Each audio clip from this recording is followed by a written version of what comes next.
All right, Brian, let's look at the back view first. Have I worked with you before? No, I thought so. Yeah. Was it, what year was it? When last year was in Albuquerque. Was you in Albuquerque? 2 years ago? Yeah. Okay. I keep working there. All right, good. All right, let's take a look. Back view first. And from the back view, I'm looking at step direction, swing direction. They both look really good. Okay. Nothing weird going on. That's a good thing. Swing direction looks great. Pretty straight. Yep. Goes inside just a little bit. We like that out and loop in the backswing. Yep. Just a few inches. That's nice. Okay. Okay. Especially as you're trying to project the ball to the right, you want to push in a little bit. That creates an out and loop. Just a little bit of a loop. Yep, Okay. exactly right. Let's go in slow motion here. Now, stance position is fine. The only thing I would do, I'd move you back a little bit, and we'll talk about that when we see the side view. Yeah, because we worked on the steps before. Okay. Second, third steps are too close. Yep. And see, now if you were a four-stepper, I would set you up about where you are right now. So you have room for steps and a free swing. You're a five-stepper. Okay, so you're getting pretty far up with the approach with only 4 steps left, which means you have less time for your swing, which means you have to rush your swing. That's why you have some muscle in your swing. So if you move your back, it's going to allow you to loosen up the swing because you're going to have more time. Okay? I think we'll see from the side view, your timing is very good, but without the distance you need between the steps, you have to rush your swing to be in time. Okay. Okay? Makes sense. Step pattern, very nice. That step comes in. Push eye direction is good right inside the shoulder. That's nice. Just tuck it right in. That's good. Okay. So pulling through a little bit, that's why you tend to pop up. Back foot comes up. Not every shot, but on too many shots. Okay. Muscle in the swing makes your ball pick up sooner. So you're going to get earlier hook on these types of patterns. And also when you muscle, it's harder to project the ball to the right. And on a pattern where you don't have much left, that's not a good matchup. Okay. You can see though, once you got the right ball in your hand, you moved a little bit in, there's not a bad shot. You have room both directions. Yeah. Okay. So what squad of singles and doubles do you guys have?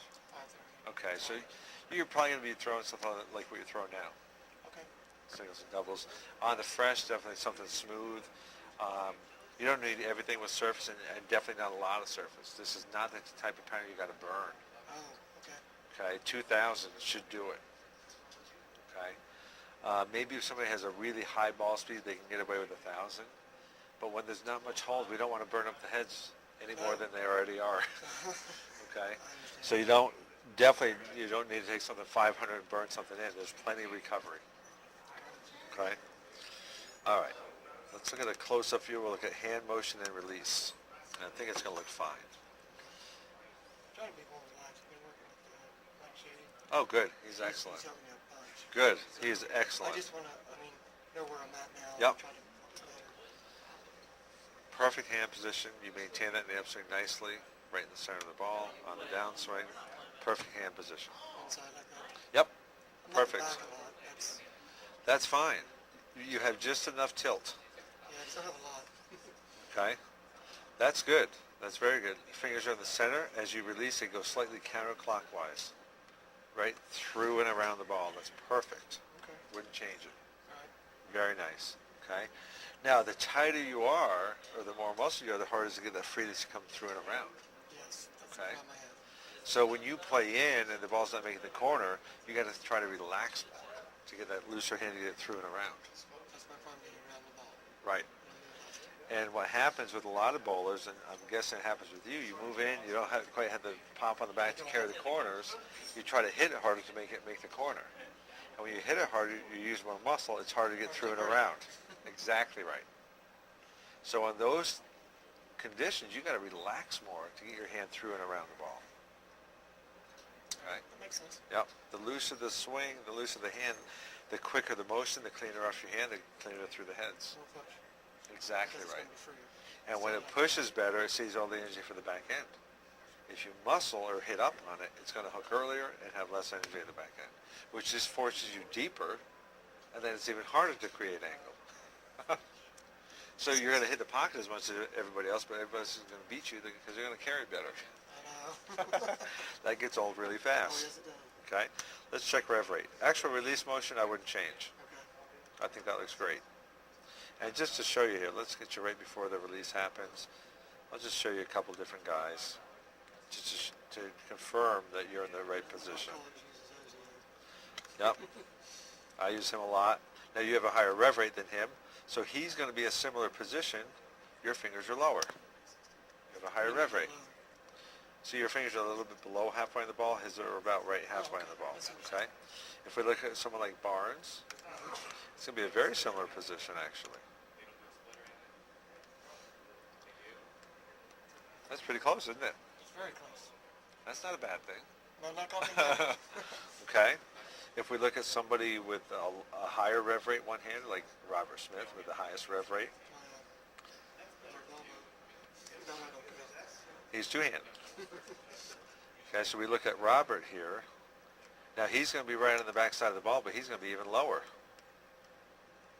which is why his rev rate's higher. Okay. I've seen some people that come through the cast where their fingers are up here on the top eighth of the ball. Their rev rate's pretty low because they don't have much of the ball to rev. No, does that mean their wrist is cupped, or does that mean it's just flexible, or Nope. do you get your... Well, he's just, I mean, that's not normal I don't know, for most that's- people. Okay. Your rev rate's fine. Okay. I'm not worried about rev rate. You're going to be above average. Let's check rev rate. Thumb comes out, fingers come through. Great release motion. Very nice. Right, as the ball leaves your hand, I'm looking at this white piece of tape. I'm going to say that's right about 11 o'clock on the face of the clock, okay? We're going to see how many hours this goes around your ball as I click 18 clicks off the computer. It's 1, 3, 5, 7, 9, 11, 13, 15, 17, 18. So 1 o'clock, 2 hours short of 2 complete rotations. So 22 hours, it gives you a rev rate in the mid 300 range. It's usually about 350, 380. Yep. Usually when we get the cats, last time you checked it.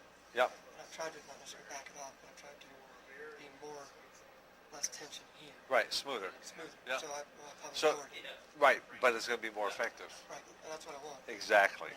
Now, probably 80% of the guys on tour are between 300 and 400. Right. You have some above, you have some below. I don't feel like there's any place I can't play. Exactly. So that's You're how I fine. Okay. Rev rate's one of the least important stats. Yes, you need some.